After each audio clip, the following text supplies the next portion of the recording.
guys mentioned some of this during your presentation, but for consistency's sake, I'm going to ask this question, the same question that I asked the previous group. The author of this book, Cash Flow Quadrant, describes 4 ways to categorize people based on where their money comes from or how income is generated. Briefly describe and explain each quadrant, and also let us know which quadrants Michelle fell in.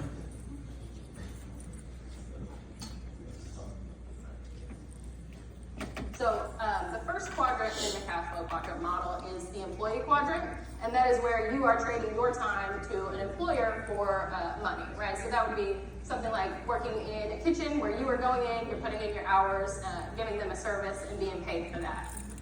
The next quadrant on the left side of the model is self-employed, and it's a similar situation to the employee model, where you are trading your time and you are essentially owning the job, right? So you're trading your time to earn money for yourself. And then moving to the right side of the quadrant, you have your business owner quadrant, where you own a system that generates wealth, right? So you are then trading other people's time for income. And then the last quadrant is the investor quadrant. And in the investor quadrant, you are often trading your money or other people's money to grow that money and generate your income. And Michelle falls into the employee, business owner, and investor quadrants. Thank you. Hi there. So in the reading material, how did that help you in developing the plan for Michelle to reach her goals? In the reading material, we can see how they emphasize the right side of the cash flow quadrant. Like I mentioned earlier, we are a business owner and an investor. We can see that the wealthiest people in America live on that right side rather than that left side. So in our plan for Michelle, we wanted to make sure we utilize the business and good investment strategies that we mentioned in the slide again to help her bolster her cash flow and make sure that she gets to that 3 million marker that we looked at.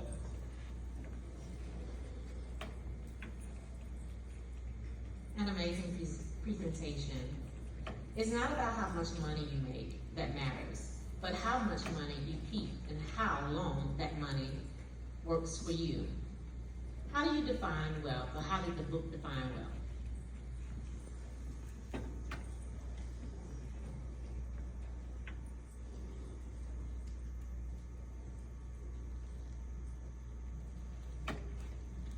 So in the book, Mr. Kiyosaki defines wealth as not only being able to get that income, but being able to hold on to it. So how long you are able to keep that money. And specifically, if you are financially intelligent, you are able to then use that money to drive more income. So we define wealth as how well you are able to keep your money. And then did you have a follow-up question to that?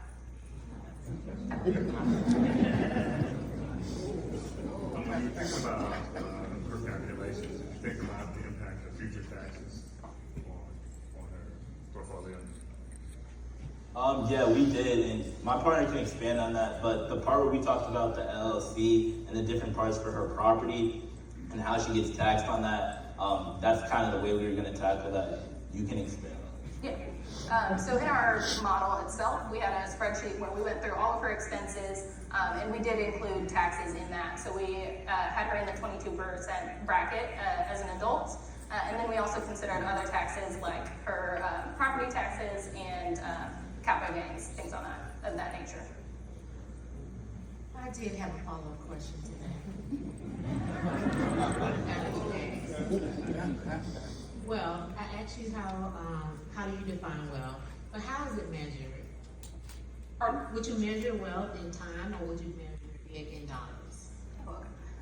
So you would measure wealth in your free time, right? So having wealth doesn't necessarily mean trading your time for money, but being able to make that money work for you. So ultimately, having wealth means you don't have to exchange your time to get more income.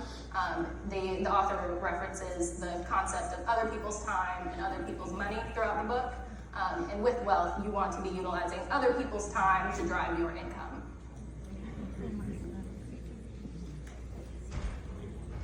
Thank you, guys. Thank you.